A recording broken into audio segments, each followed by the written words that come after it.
몇 년 전에 아웃도어 브랜드에서 이런 설문조사를 한 적이 있어요. 그래서 동아일보 스포츠란에 나타난 기록된 걸 보는데 제목이 뭐냐면 당신의 마음의 온도는 몇 도입니까? 이렇게 물었어요. 그러니까 10대부터 50대까지 각각 세대별로 20명, 200명씩 해서 1000명을 설문조사를 쫙 했더니 통계가 마음의 온도가 몇 도인 줄 아세요? 영하 14도였습니다. 영하 14도면 지독한 한겨울 날씨지요. 이렇게 마음의 온도가 춥다는 거예요. 그런데 가장 낮은 온도를 가진 그룹이 있었는데 대학교 4학년이었습니다. 24.2도였습니다. 마이너스 24.2도. 얼마나 추운지 몰라요. 고3 학생들은 16.6도, 마이너스 16.6도였어요. 추운 거죠. 고3보다 오히려 대학교 4학년이 훨씬 마음의 온도가 더 차갑게 내려가더라, 이렇게 되어 있습니다. 직장인들은 어떻게 됐을까? 직장인들에게 취업한 사람들에게 물어봤더니 마이너스 16.8도가 나왔습니다. 그랬더니 50대 남자들에게는 마이너스 16.3도가 나왔어요. 좀 더 떨어졌죠. 그러니 직장을 가도 영하고 직장을 다녀도 안 다녀도 똑같은 되는 겁니다. 그리고 설문에 또 하나 물어봤어요. 앞으로는 온도가 어떻게 변할까요? 이렇게 물었어요. 그랬더니 이구동성으로 79.2%가 뭐라고 대답했냐면 앞으로 점점 더 추워질 것 같습니다, 이렇게 이야기한 거예요. 얼마나 비관적입니까? 지금도 힘든데 앞으로는 더 힘들 거라 느껴지니 얼마나 답답하냐는 거예요. 이것이 우리가 지금 살고 있는 시대의 모습이 아니겠습니까?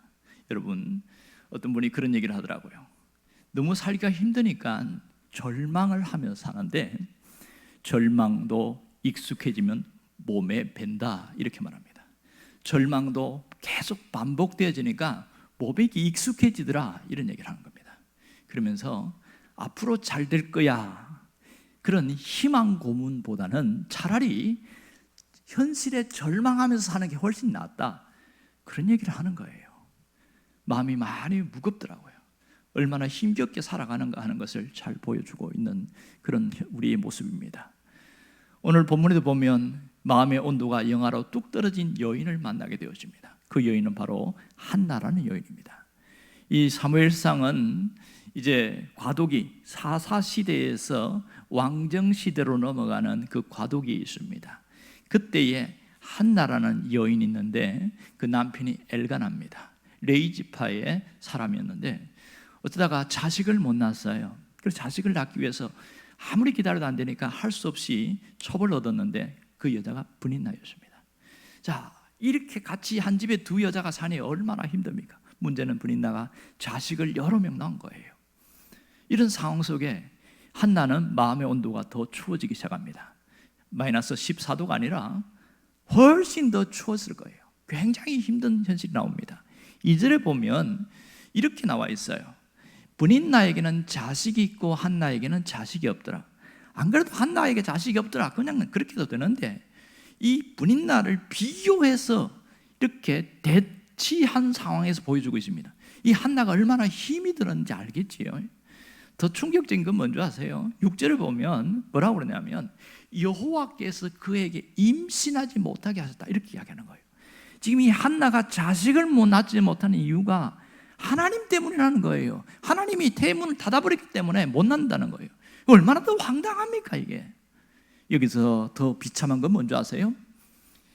분인나가 계속 비아냥거리고 충동질하고 격분하게 만들어버리는 거예요.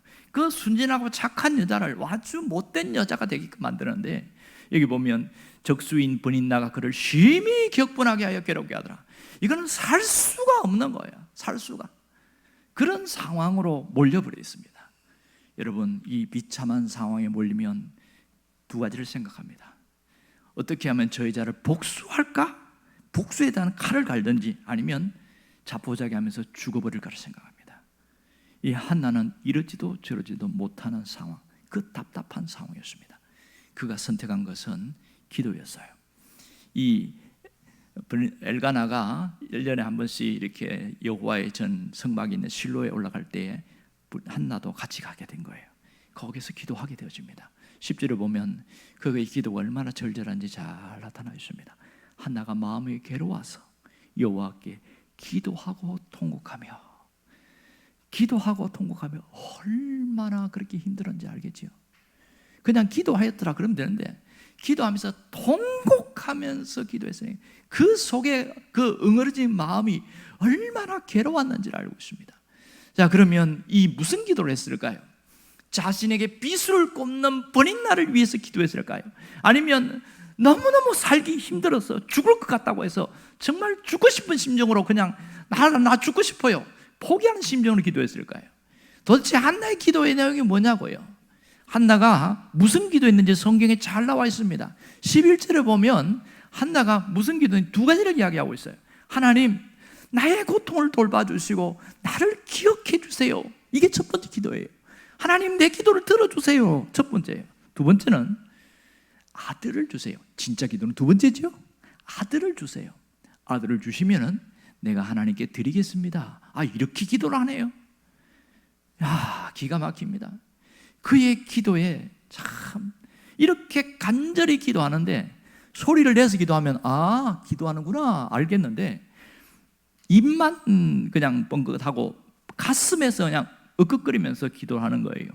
근데 그 기도하는 모습이 얼굴이 벌겋게 달아오르니까 엘리 제사장이 어떻게 술을 그렇게 먹고 와서 여기서 있냐 이러면서 야단을 치는 거예요. 왜 술 이야기가 나오냐면 당시에는 이 화목 제사를 드리고 나면 함께 나누어 먹을 때에 이 포도주에다가 물을 타가지고 희석해서 음료수로 마셨단 말입니다. 그래야 이 안에 있는 스케스키 빠져나가니까. 그런데 그것도 많이 먹으면 취하거든요. 그래서 이 엘리 제사장은 한나가 술 취한 줄 알고 그렇게 하는 거예요. 영적인 무지지요. 이 얼마나 영적으로 엘리 제사장이 무감각한지를 잘 보여줍니다. 자, 오늘 이 한나의 기도에서 하나님 우리에게 말씀하시는 게 뭘까요? 하나님이 목적하신 게 있어요. 그것은 한나가 한나 된 이유를 밝히고 있는 겁니다. 한나가 한나 된 이유가 뭐죠? 무엇이 한나를 위대한 여인으로 만들어 놨습니까? 그것은 오늘 여기에 나오는 핵심이 여기 있습니다. 어떤 어려운 경우에도 포기하지 않고 끝까지 하나님 앞에 호소한 그 모습이 한나가 한나 되게 한 근본적인 이유라는 것을 알 수가 있습니다. 이 한나는 어떻게 하든지 장벽을 뚫고 나가겠다는 강한 열망이 있어요. 어떤 분이 그런 얘기를 하더라고요. 불우한 환경이 불행이 아닙니다. 하나님께 나아가지 않은 것이 불행입니다. 그 얘기를 하더라고요. 이 한나는 하나님께 나아갔다는 점이 대단히 다른 점 아니겠어요? 15절을 보면 그가 무슨 얘기를 하는지 봅시다. 한나가 대답하여 이르되 내 주여 여호와께 그렇지 않아이다. 나는 마음이 슬픈 여자라면서 이 엘리 제사장이 뭐라고 합니까? 포도주와 독주를 마신 게 아니고 여호와 앞에서 내 심정을 통한 것뿐이니 그랬습니다. 여호와 앞에 내 심정을 통했다. 이 통하다는 이 단어가 굉장히 중요해요. 히브리어 에시포크라는 단어인데 이것은 내 마음을 쏟아내어서 하나님 앞에 나온 것을 통하다 이렇게 말합니다. 영어 성경에도 보면 그렇게 이야기를 하고 있어요. Pours out my soul 이렇게 나옵니다. 그러니까 내 영혼을 쏟아냈다 이렇게 합니다. 누구? 하나님 앞에서 이렇게 이야기합니다. 그러니 이 통하다는 것은 자기의 모든 전심을 다 쏟아낸 그 모습을 이야기를 하고 있습니다. 하나님 앞에서 자기의 문제를 뚫어보려는 그 몸부림이 여기에 나와 있습니다. 오늘 결국 한나는 어떻게 기도했다는 거예요? 하나님 앞에 모든 것을 다 걸었다는 거예요. 하나님 앞에 그 통하는 기도를 했더니 그 결과 어떻게 됐어요? 엘리 제사장을 통하여 확신을 주었습니다. 엘리 제사장이 무슨 얘기를 합니까? 자, 17절에 보면 이렇게 말합니다. 엘리가 대답하여 이르되 평안히 가라. 이스라엘 하나님이 내 기도하여 구한 것을 허락하시기를 원하노라. 비록 영적인 감각이 떨어지긴 했지만 하나님이 세우신 제사장이잖아요. 그러니 그 말씀을 받아들고 하나님이 응답하신다 확신을 가진 것이죠. 그 다음에 그가 하나님께 통한 이후에 근심이 없어졌습니다. 근심이 없어요. 18절에 보면 집에 가서 음식도 안 먹었던 그 여인이 먹고 얼굴에 다시 근심빛이 없었더라. 놀랍지 않습니까? 먹었다는 것은 이제 더 이상 이것 때문에 내가 고민하지 않겠다는 거잖아요. 얼굴빛이 근심이 없다는 것은 자유했다는 거거든요. 이 모든 문제 주님 앞에 맡겼다는 얘기잖아요. 정말 놀랍습니다. 그의 이 맡김의 결과대로 하나님이 응답하셨어요. 그것이 그 다음 이어지는 19절과 20절입니다. 하나님께서 누구를 주셨냐면 아들을 주셨어요. 그때에 여호와께서 그를 생각하신지라. 태의 문이 닫힌 것을 기억하셨다, 그 뜻이죠. 20절에 보면 결국 한나가 임신해서 아들을 낳았습니다. 그 이름을 사무엘이다 이렇게 낳았습니다. 여러분 놀랍지 않습니까? 하나님이 어떻게 역사하는가를 오늘 한나를 통해서 잘 보여주고 있습니다. 우리가 살아가는 현실에는 참 장벽이 많아요. 너무너무 어려운 한계의 벽이 너무 많은 것이 우리 현실입니다. 정말 마음대로 안 되는 우리의 인생입니다. 내가 계획한 대로 되었으면 벌써 다 성공했고 부자 되어지고 다 모든 게 형통했지요. 하지만 그렇게 안 되더라고요. 잘 나가다가 갑자기 계획이 틀어지는 경우가 생기고 아무 일이 없이 나갔는데 어느 날 갑자기 건강에 문제가 생겨버립니다. 여러분 그거 알지요? 아무리 열심히 해도 건강에 문제가 생기면 일시정지한다는 것, 모든 것을 손을 놓아야 되는 것, 이게 건강에 치명적인 겁니다. 뿐만 아니라 관계가 틀어지는 경우가 생겨요. 20년 동안 그렇게 좋은 관계였는데 작은 문제 하나 때문에 갑자기 오해로 빚어져서 크게 틀어져 버렸어요. 영원히 그냥 원수가 되는 그런 일들도 생기기도 합니다. 정말 우리 인생에는 홍수처럼 밀려오는 그런 어려운 일들이 너무 많습니다. 이런 인생의 문제 속에서 내리막길을 한번 내려가면 브레이크가 없다는 게 참 안타까운 현실이에요. 이 브레이크가 없으니까 악순환의 꼬리가 반복되어서 불행이 반복되어지는 겁니다. 직장을 잃었는데 부모님이 아프고, 부모님이 아픈데 자식도 어디 사고가 났고, 이 연거푸 일어나면 사람이 미쳐버리는 거예요. 여러분 인생에 우리가 사는 게 너무 힘들다고 하는 이유가 뭐냐면 내가 감당할 수 없기 때문에 그래요. 감당할 수 있는 문제는 얼마든지 헤쳐나갈 수 있습니다. 잘 해결하면 되니까. 그런데 때로는 감당할 수 없는 일들이 여러 개가 겹치면 진짜 손을 놓을 수가 밖에 없어요. 내가 감당할 수 있는 힘이 10밖에 없어. 그런데 20, 30, 100으로 막 문제가 확 밀려 들어오면 어떻게 버티겠냐고요. 여지없이 무너져 버리는 거죠. 이게 우리의 현실이거든요. 아무리 똑똑하고 잘나도 강한 힘으로 밀어붙이면 아무 힘 못 써요. 돈도 힘 못 쓰고 권력도 힘 못 쓰고 명예도 힘 못 쓰고 결국은 내 힘으로 할 수 있는 게 아무것도 없다 하면서 넉넉히 바라볼 수밖에 없는 그런 모습들이 우리가 살고 있는 모습들입니다. 이렇게 힘들고 어렵게 살다 보니까 심지어 신앙생활에도 타격을 입게 되어져요. 고난이 연거푸 오게 되어지면 이 신앙생활에도 하나님 부르다가 왜 그래요? 그러다가 그럴 수가 있나요? 원망이 섞여 나오기 시작하고 그것이 더 커지면 하나님께 등을 돌리는 그런 비극적인 일들도 종종 생깁니다. 우리가 살아가는 현실 속에서 더 잘 믿는 사람이 있지만 때로는 그것 때문에 더 무너지는 극단적으로 양갈래로 나눠지는 이런 일들이 있어요. 여러분 우리가 살아가는 현실이 얼마나 힘듭니까? 어떻게 하면 일어날 수 있을까요? 어떻게 하면 다시 정상 궤도로 올라갈 수 있냐는 겁니다. 그 방법만 안다면 우리가 능히 감당할 수 있지 않겠습니까? 이것은 한나를 통해서 우리가 정확하게 보여주고 있습니다. 하나님과 뚫어내면 됩니다. 하나님과 뚫어내면 모든 것이 열립니다. 한나가 어떻게 했어요? 하나님께 다 걸기를 했어요. 모든 것을 걸었어요. 하나님께 걸었단 말이에요. 자식을 달라고 하면서 뭘 했어요? 이 자식을 하나님께 바칠게요 이렇게 했어요. 그건 뭐냐면 내 자신의 모든 것을 하나님께 걸겠습니다, 그런 뜻이거든요. 이게 얼마나 중요한지 몰라요. 하나님께 다 걸기를 하면 하나님이 기가 막히게 역사하시는 것입니다. 이 한나 말고도 보면 사무엘상에 열왕기상에 나오나요? 다 걸게 한 사람 나오죠. 누가 있어요? 솔로몬이 있잖아요. 솔로몬은 왕이 될 수 없는 처지에서 극적으로 왕이 되었어요. 그랬더니 자기가 상당히 부족한 것도 알고 어떻게 해야 될지 상당히 고민스러웠어요. 그 당시에는 성전이 없기 때문에 큰 기브온이라는 그 산당에 올라가서 하나님 앞에 1000번제를 드리면서 하나님 앞에 기도합니다. 그것이 바로 그 열왕기상 3장 4절에 나오는 내용이겠죠. 자, 한번 읽어볼까요? 이에 왕이 제사하러 기브온으로 가니 거기서는 산당이 큼이라 솔로몬이 그 제단에 1000번제를 드렸더니, 여러분 숫자에 집중하지 마시고요, 솔로몬이 왜 1000마리의 번제를 드리면서 그렇게 기도했을까? 그걸 봐야 됩니다. 그것은 하나님께 모든 것을 걸었다는 거예요. 진정한 믿음이 뭔지 아세요? 하나님 앞에 다 거는 게 진짜 믿음입니다. 모든 것을 하나님 앞에 걸고 나가는 것, 이것이 진짜 믿음이에요. 하나님은 그 믿음에 하나님을 반응하십니다. 역사하셨어요. 솔로몬에게는 전무후무한 어마어마한 지혜를 주십니다. 그렇게 해서 가장 똑똑하고 지혜롭고 세상의 모든 걸 다 누리던 영화로웠던 왕은 솔로몬밖에 없다, 그렇게 했습니다. 하나님께 걸기를 했다는 것을, 모든 것을 걸었던, 여기에 집중해야 됩니다. 우리가 흉내만 내도 신앙은 달라질 수밖에 없는 거예요. 오늘 우리가 벽을 뚫어내는 자가 되기를 원합니다.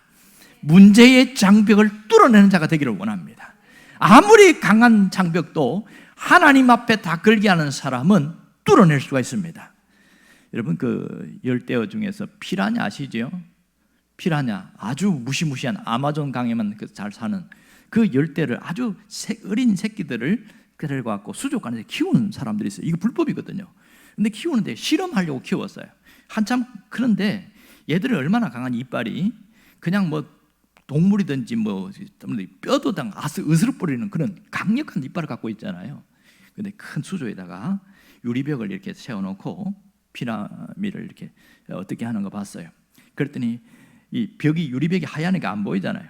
이 피라미드 가다가 이게 이제 입이 부딪히는 거예요. 얼마나 아프겠어요. 돌아갔다가 또 부딪히고 돌아가면 여러 날을 그렇게 하더니 어느 날 가까이 갔다가 부딪힐만 하면 싹 돌아서는 거야. 재미있어요. 부딪힐만 하면 너무 아프니까 이제 얘도 똑똑한가 봐요. 그래갖고 이제 실험하면서 이 유리벽을 딱 치웠어요. 근데 희한한 현상이 뭔지 아세요? 유리벽이 없으면 갈 수 있잖아요. 근데 이 피라냐가 갔다가 그 앞에만 하면 돌아오는 거예요. 전부 다. 신기하죠? 이 피라냐도, 그 무시무시한 그 열대어도 자기가 한계가 있다는 걸 아는 거야. 유리벽이 뭐예요? 한계의 장벽이잖아요. 한계 앞에서는 내가 더 이상 고통당하기 싫으니까 본능적으로 돌아서는, 뭐 그런 실험을 한 적이 있어요. 여러분, 우리에게도 수도 없는 한계의 장벽들이 너무너무 많습니다. 우리 앞에, 눈앞에 있는 한계 장벽은 우리에게 있는 환경의 장벽이에요. 이거는 진짜 내가 어떻게 할 수 없는 게 너무 많아요. 특별히 가장 큰 환경은 태어날 때부터 벌써 흙수저로 태어난 사람과 금수저로 태어난 사람 벌써 달라. 그러니 출발이 다르니까 성공하는 확률도 훨씬 다를 수밖에 없는 거예요. 이 환경 못 바꾸는 거죠. 그리고 결혼해서 사는데 내가 사람 마음대로 갈아치울 수 있나요? 못 바꾸잖아요.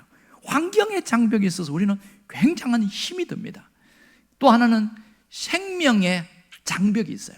내가 수완을 내가 더 늘리고 살고 싶어도 그걸 내 마음대로 할 수가 없는 거예요. 내가 120살까지 살고 싶다, 그게 마음대로 됩니까? 안 된단 말이에요. 그리고 이왕 사는데 또 돈 많은데 건강하게 살고 싶다, 그렇게 되면 얼마나 좋겠어요. 안 되니까 문제지. 그러니 우리는 모든 이 능력의 한계에 있단 말이에요. 자기가 하는 것의 능력의 한계에 부딪혀요. 그래서 우리는 여러 번 실패하면 반복되는 게 뭔지 아세요? 피라냐 같이 행동합니다. 자포자기예요. 그거 안 되는 거야. 내가 해봤는데 안 돼. 그리고 남들이 가려고 하면 그거 내가 해봤다니까, 그거 왜 그렇게 바보스러운 짓을 하냐고, 그래서 아예 손살을 치면서 못하게 하고 이렇게 합니다. 이것이 우리가 살아가는 현실이죠. 하지만 하나님이 그곳에 계시면 한계의 장벽은 뛰어넘을 수 있습니다. 놀랍지요? 사람이 신분만 달라져도 한계의 장벽을 훨씬 뛰어넘습니다. 자, 똑같은 농부였는데 이 사람이 어느 날 공직에 가요. 그래서 장관이 되어지면 농부로 있을 땐 농부로서밖에 한계를 뛰어넘을 수 없어요. 장관이 되니까 더 큰 일을 해내는 거예요. 그런데 어떤 면에서 이 사람이 대통령이 됐다 칩시다. 그러면 더 큰 권력을 가지면 큰 능력이 생기니까 대통령의 권한을 사용할 수 있습니다. 이렇게 그 위치에 따라서 사람은 달라져요. 우리는 하나님의 자녀다 이렇게 말합니다. 하나님의 자녀에게는 한계의 장벽을 하나 뛰어넘은 게 있는데 그것은 생명의 장벽이었습니다. 하나님의 자녀가 되면 영생하게 되어집니다. 믿습니까? 예수를 믿는 순간 영생은 시작되었단 말이에요. 이 생명의 한계를 뛰어넘어 버렸어요. 그러니 이 모든 우리에게 있는 능력이나 모든 현실의 환경의 장벽을 나는 뛰어넘을 수 없어요. 하지만 하나님의 자녀이기 때문에 무슨 특권이 있어요? 자녀로서의 특권이 있잖아요. 그러니 하나님을 붙드니까 이 한계를 훌쩍 뛰어넘게 하는 거예요. 누가 뛰어넘게 만듭니까? 하나님이 나를 싹 끄집어 올려서 넘어가게 만드는 거예요. 그러니 얼마나 쉽습니까? 이 비밀을 모르는 사람은 자기가 끝까지 뭔가를 해서 애를 쓰고 힘을 써서 뛰어넘으려고 하니까 너무 힘드는 거예요. 하다가 자포자기 하고 주저앉는 이유는 바로 여기 있는 것이죠. 여러분, 우리 인생의 한계의 장벽을 뛰어넘을 수 있기를 원합니다. 이렇게 뛰어넘기로 결단하는 사람은 사람과 뚫으려는 마음을 버려야 돼요. 사람을 통해서 뭔가를 해결하려고 하는 마음을 버려야 됩니다. 여러분이 해본 사람은 알지만 사람을 통해서 뚫으려고 하면 실망이 찾아옵니다. 마음에 깊은 상처만 남습니다. 자존심이 상해요. 한계를 뛰어넘으려는 하는 사람은 하나님을 통하여 뛰어넘어야 됩니다. 그것이 능력입니다. 여러분, 장벽은 결코 장애물이 아니다 이렇게 생각하는 사람은요, 한계를 훌쩍 뛰어넘습니다. 이 장벽은 내가 얼마나 절실한가, 얼마나 절박한가를 보여주는 이유다. 이런 사람은요 반드시 뛰어넘어 버립니다. 유명한 랜디 포시 교수 있지요. 그분이 쓴 마지막 수업이라는 책에 보면 그 얘기를 해놨어요. 랜디 포시 교수가 췌장암 말기에다가 마지막 자기 학생들에게 교수로 있으면서 가르치는데 그 수업한 것이 굉장히 인기가 있어서 책으로 발간한 적이 있는데 그분이 그런 얘기를 하는 겁니다. 장벽은 장애물로 보지 말고 이 장벽은 내가 얼마나 절실한가, 얼마나 간절한가를 증명하는 것이다 이렇게 얘기한 거예요. 그 말 하나가 많은 사람들에게 그냥 큰 신선한 충격을 줬어요. 자기가 그렇게 췌장암으로 고통당하면서 장벽은 내가 얼마나 절실한가를 그것을 보여주는 이유다 이러면서 이겨내려고 애를 쓴 거죠. 그 말이 굉장히 오랫동안 회자됐습니다. 여러분, 우리에게는 수도 없는 장벽들이 있어요. 하지만 이 장벽은 하나님과 함께하면 뛰어넘을 수 있다는 확신을 가진 사람들은요 절망하지 않습니다. 왜요? 하나님과 함께하니까 반드시 넘는다는 확신이 생기는 거죠. 그러므로 장벽을 볼 때에 뛰어넘을 수 있다는 절실함과 간절함이 그 속에 비어있기 때문에 그 사람은 반드시 뛰어넘습니다. 그러니 똑같은 문제를 보고 똑같은 현실을 보면서도 뭐가 달라요? 바라보는 마음의 태도가 다른 겁니다. 마음의 태도를 따라서 뛰어넘기도 하고 못 뛰어넘기도 하고 그렇게 얘기를 하고 있습니다. 여러분은 어디에 속하고 있습니까? 이 장벽과 이 한계를 보면서 하나님과 내가 함께하면 반드시 뛰어넘을 수 있고 이것은 얼마나 내가 절박한가를 보여주는 이유다 이렇게 보는 사람은요 그 사람 반드시 뚫고 나갑니다. 여러분이 그 사람 되기를 바라요. 하나님은 놀랍게 역사하십니다. 문제는 환경이 아니라, 문제는 장벽이 아니라 내 마음이요 내 태도가 문제라는 것을 알기를 바랍니다. 이렇게 하나님에게서 역사하신다는 걸 믿는 사람은 어떻게 달라져요? 어떤 변화가 있을까요? 내가 어디에 집중할까를 찾을 수 있고 어디에 갈까를 안다는 사실이죠. 여러분, 정말 여러분 어디에 집중하고 있습니까? 오늘 하나님께 집중할 수 있기를 바랍니다. 하나님께 집중하는 자는 한나처럼 행동해요. 15절을 보면 한나가 뭐라고 이야기하는지 한번 봅시다. 15절을 보면 뭐라고 그러면, 나는 슬픈 여자고 내가 여호와께 내 심정을 통한 것뿐이다. 상한 마음으로 하나님 앞에 나와서 자신의 전심을 쏟아내어서 하나님 앞에 매달리는 이 한나의 심정이 오늘 여러분의 심정이 되기를 바랍니다. 이런 자들은 환경의 벽을 뛰어넘을 수 있습니다. 어떤 장벽도 뛰어넘을 수 있는 거예요. 문제에 집중하지 말고 하나님께 집중할 수 있기를 바랍니다. 그러면 하나님께 집중하면 내 문제를 뚫어진다는 놀라운 역사가 있습니다. 오늘 문제의 장벽 앞에서 정말 하나님 앞에 쏟아놓는 그런 사람 되기를 바라요. 어떤 분이 그런 얘기를 하더만요. 창으로 못 뚫는 것은 눈물로 뚫을 수 있습니다. 사람이 못 뚫는 것은 하나님이 뚫을 수 있습니다. 그 말이 정말 감동이 되더만요. 여러분, 기도는 장벽을 뚫는 강력한 무기입니다. 기도로 뚫어낼 수 있기를 바라요. 기도를 하다가 중단한 사람들은 다시 기도의 자리에 머물기를 바랍니다. 기도를 계속한 사람들은 그 기도를 놓치지 말고 계속하기를 바라요. 어떤 분은 정말 기도에 집중하면서 매달리는 분들이 있어요. 정말 잘한 일이지요. 그런데요, 그렇게 집중하는데도 어느 시간이 지나고 나면, 시점이 지나면 피로감이 밀려와요. 무슨 피로감이냐면 기도에 대한 피로감이 와요. 아무리 기도해도 안 되나 보다. 그게 피로감이 밀려오거든요. 그때 우리가 누구를 생각해야 되냐면 한나를 생각해야 됩니다. 한나가 내가 여호와 앞에 내 심정을 쏟아붓는 그 한나의 마음을 다시 생각하고 정신을 차려야 됩니다. 누가 응답을 받습니까? 끝까지 하나님 앞에 나온 사람이 응답을 받습니다. 여러분이 다시 기도의 자리에 나올 수 있기를 주의 이름으로 축원합니다.